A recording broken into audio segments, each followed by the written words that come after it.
హుజురాబాద్ గడ్డపై నిర్మించ తలపెట్టిన waste to energy plant అది చెత్త నుంచి విద్యుత్తును ఇచ్చే కేంద్రం కాదు, ప్రజల పాలిట చెత్త నుండి చితి గా మారబోతోంది అని హుజురాబాద్ ప్రెస్ క్లబ్ అధ్యక్షులు కాయిత రాములు ఆవేదన వ్యక్తం చేశారు.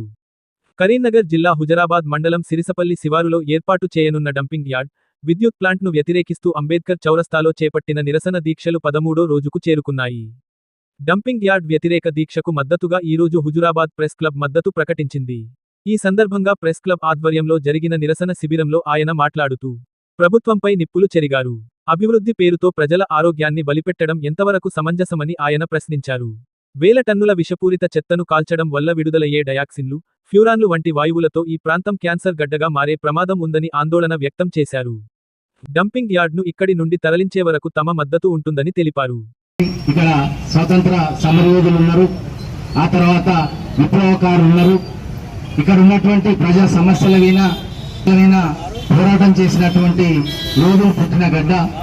ఈ ప్రాంతాన్ని, ఇటువంటి చైతన్యవంతమైన ప్రాంతాన్ని ప్రజలకు వినాశకరమైనటువంటి ప్రాజెక్టు ఏర్పాటు చేయడానికి పాలకులు నిర్ణయించడం చాలా బాధాకరం. అందుకు మనం తదనుగుణంగా ఉద్యమాన్ని కూడా చాలా ఉధృతంగా నడిపిస్తున్నారు ఇక్కడ ఉన్నటువంటి నాయకులు. వారందరికీ కూడా మా పక్షాన ప్రత్యేక ధన్యవాదాలు తెలియజేసుకుంటున్నాం. ప్రతి ఒక్కరూ ఇది నా సమస్య, ఇది మా సమస్య, మా ప్రాంతం సమస్య, మాకు పార్టీలు లేవు, మా కులాలు లేవు, మతాలు లేవు అనేటువంటి ఉద్దేశంతో అందరూ విద్యార్థుల నుంచి మొదలుకొని రిటైర్డ్ ఎంప్లాయీస్, ఉద్యమకారులు, ప్రజాప్రతినిధులు, సర్పంచులు, గ్రామాల వార్డు సభ్యులు, మహిళలు, పిల్లలు కూడా ఈ ఉద్యమానికి ఈరోజు మద్దతు ఇవ్వడం ఎంతో హర్షణీయం.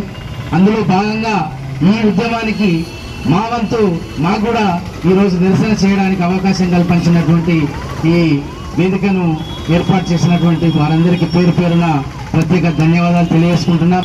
ముందు ఈ ఉద్యమాన్ని ఇంకా ఉరుతలూగించి మనము ప్రభుత్వం దిగొచ్చి ఈ డంపింగ్ యార్డును రద్దు చేసే వరకు, ప్రకటన ఇచ్చే వరకు దీన్ని ఇదే విధంగా ఐకమత్యంతో ఎలాంటి పురపుచ్చాలు లేకుండా నడిపించి ఈ ప్రాంత ప్రజలకు, పిల్లలకు, వృద్ధులకు మీరు సహాయకారిగా నిలిచి చరిత్రలో నిలిచిపోవాలని మేమందరం ప్రత్యేకంగా కోరుకుంటున్నాం.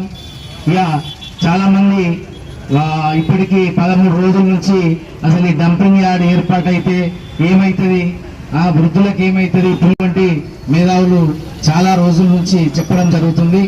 అందులోకి పోలేము. కానీ ఈ ప్రాంతం మాత్రం బొందల గడ్డగా మారడం అయితే పక్క ఖాయమని ఇక్కడి శాస్త్రవేత్తలు, ఇక్కడ పర్యావరణ నిపుణులు కూడా చెప్పడం జరుగుతుంది.